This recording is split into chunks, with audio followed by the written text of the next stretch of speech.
For our EA Sports Halftime Report.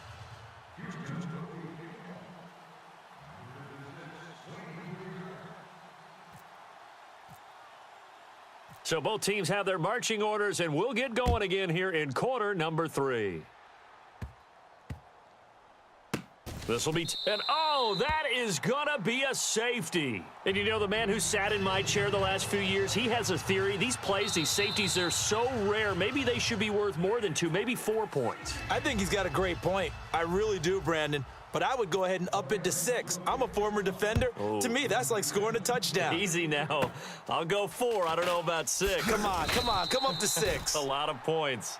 A look at the offense now here, coming back out on the road for their first possession of the second half. They were able to get the stop defensively. Now a chance really to set the tone here in quarter 3. They can really take charge, can't they? And this is probably how it was drawn up at the half. I think we can go inside the locker room, all right? And I think we would see up on the grease boards, stop them defensively, get the ball back for the offense, and let's go downfield and score. Seems simple, right? The last part, we have to find out that's going to happen. But the first part worked to perfection. Did exactly what they wanted, and now their offense has to pay it. A 50-50 ball here, and it's intercepted. Picked off by Orlando Scandrick. And now Baltimore gets set to take the field. And the last time they had the football, they surrendered 2 points on the safety. They don't want to do that one again.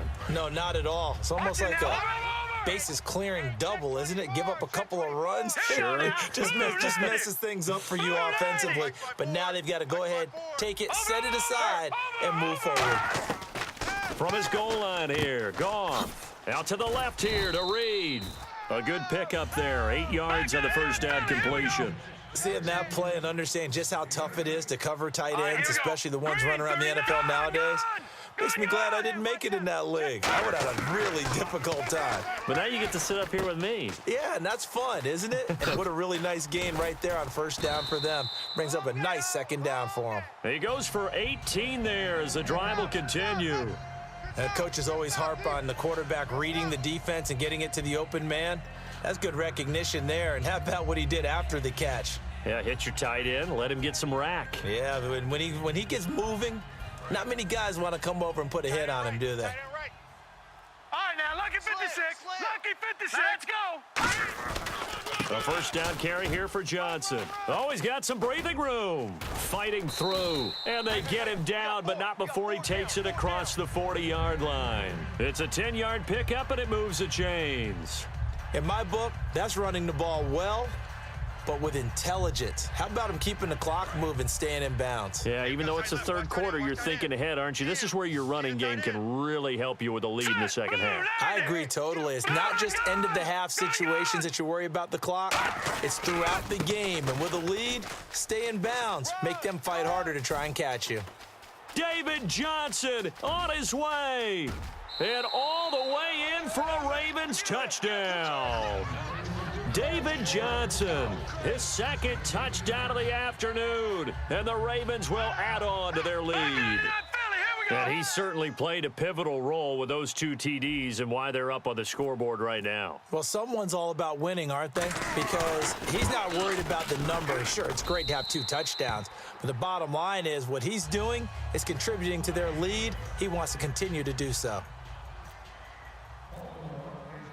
Yeah, following the touchdown, Josh Scobie now will kick it away.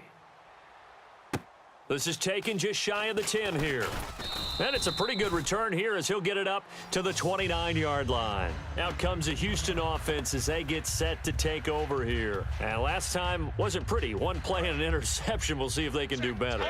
I want to see if they want to go ahead and throw the ball again now on this drive after what happened on the last one. Throw it on the first play. Give the quarterback some confidence. See what happens. Being chased out left. And he's able to get out to the 32, brought down there. Call it a gain of 3, and that'll bring up second down. How about a tip of the cap to the defense? They're working against a very mobile quarterback, but all day long they've kept him under wraps. And on that play, they held him to a short gain. On the run, here's Vereen. Takes this one across the 35 to the 36, a gain of about 4. No, that wasn't an explosive run. That wasn't one that took it all the way to the house. But, boy, for a team that's had trouble running it the entire game, that's the kind of run they need, hopefully, to get themselves kick-started. Just a 2-yard pickup, and that should necessitate a call for the punt team here on 4th down. When a good play is made on defense, oftentimes leverage is the key to everything. Defensive line not getting turned, all the other guys making sure they're in the right spot, and on that play, they were able to stop them short of a first down.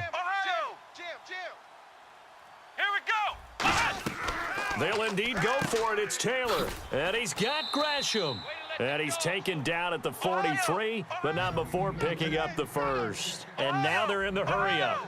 I don't know if I agree with that. I guess they don't care if I agree with that. But, boy, you have to be surprised by that, right? Taylor hit. He lost the football. And his crew will take over with a football at the 35-yard line. Now the Baltimore offense heading back out onto the field. And that recipe on their last drive that resulted in a touchdown looked pretty good, so they'll be hoping to do that once more. And it takes me back to when we sat with the offensive coordinator and the head coach. They felt pretty good about their game plan and thought there were some holes in the defense, and they exploited them the last time out. Let's see if they can come back and put together a similar drive. And we'll see if they can do just that. That's right, baby. They don't want it. Come on, let's go. On 2nd down, Taylor setting up the receiver screen here to Thomas. And he is going to lose yardage here. He lost 2 there, and it's 3rd down. They threw the screen to the perimeter, but to no benefit at all. Tackled behind the line of scrimmage for a loss of yardage. And some secondary help here for the defense in the nickel on 3rd and long. Now Taylor. He'll air it out deep for Thomas. And he knocks the ball away, and it falls incomplete. Looking to go back to Thomas again. Now 4th down. Well, they decided to air it out a little bit on that play, take a shot downfield, but the coverage was really nice, able to get a hand in and tip it away.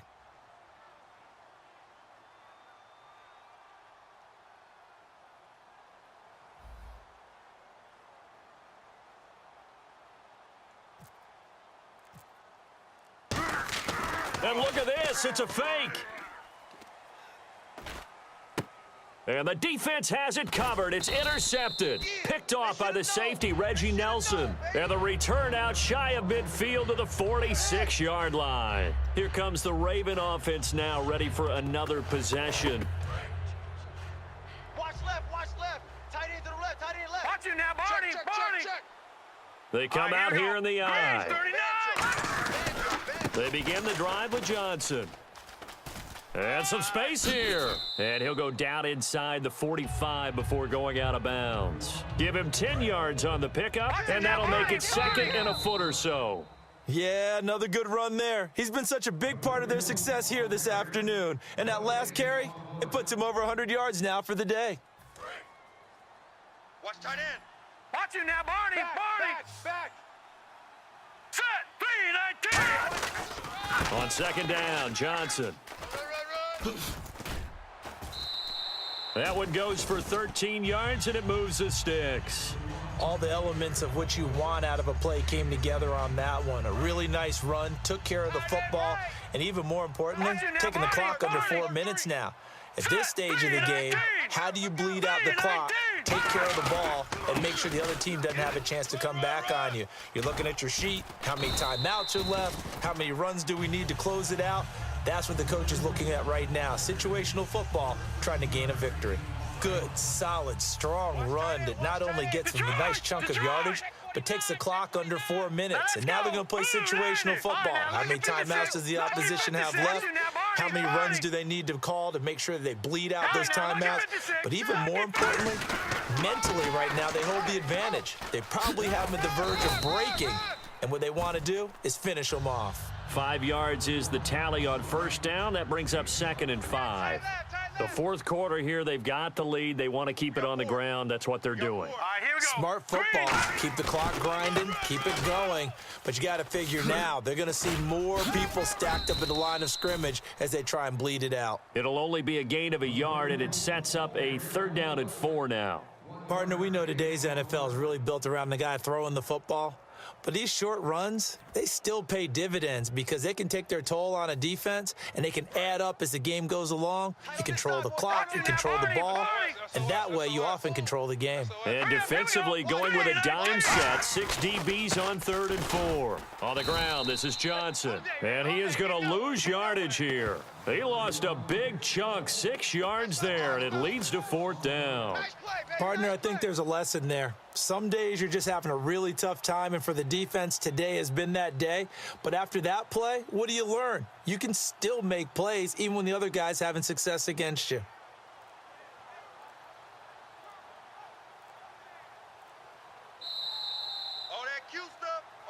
Time for a break. We'll come back to wrap this one up after this. So the offense off the field. On comes the kicker, Josh Scobie. From the right hash, it's a 35-yard attempt. And the 12-year veteran knocks it right through, and that will make this now a 15-point advantage. So they settle for just the 3 there, but clearly anything helps when you're trying to salt one away here in the 4th. Without a doubt, I think a touchdown would have been the final nail. But 3 does give him some breathing room and lets him build up a little cushion. And he'll take it up past the 25 to the 26-yard line. And now out comes Houston. And following the interception, just any interception, are you a little bit more cautious when you start that next drive, or no, you just throw that out the window? I think you are. I don't think that there's any way you can run back out there and go, totally didn't affect me. Let's just go ahead and be loose with the football again. You're going to take care of it, but you have to be careful about being too cautious because now you can't run any offense at all. Still want to attack. We'll see how they attack them here. That was a good, strong run there. And while it won't pick up a first down, it was definitely something needed by that offense. A positive run. They got a good push by their guys up front. Maybe it's something they can build on as this game continues. 7 yards there, good enough to move the sticks. 2nd and inches is oftentimes an invitation for an offense coordinator to take a big shot downfield because he feels like he can come back on 3rd down and pick up the first down. But sometimes you just don't want to break tendency. Stay with what you are, stay with who you know, and go get the first down. That's exactly what they did. Flushed out right. And this is intercepted, and that should do it. Picked off here by Darryl Smith. And his guys are going to take over at their own 48-yard line. The Ravens offense now, they get set to head back on the field. And after the field goal last time, let's see what they can get here. At least they got points out of the last drive, Charles. I never met an offensive coach that didn't want to drive to end with a kick. Most of them wanted to end with a PAT, right? In this case, a field goal, they'll take it. Way better than the alternative, which is a punt. Yeah, but you met fan bases that wanted that, that weren't happy with that field goal. I haven't met a fan base yet that wants to drive to end with a kick, other than the extra point. That's it. And he's going to get this one down to the 45. It'll be a gain of 5, but still about 3 yards shy of the first down marker, and now it's 3rd down. Frustrating for a defense, energizing for an offense. Finding a way to create that type of yardage in your running game, that'll make the guys carrying the ball very, very happy. And on 3rd and 3, they decided to go with a dime package. 6 DBs. Yeah, you're right. They've got 6 out there.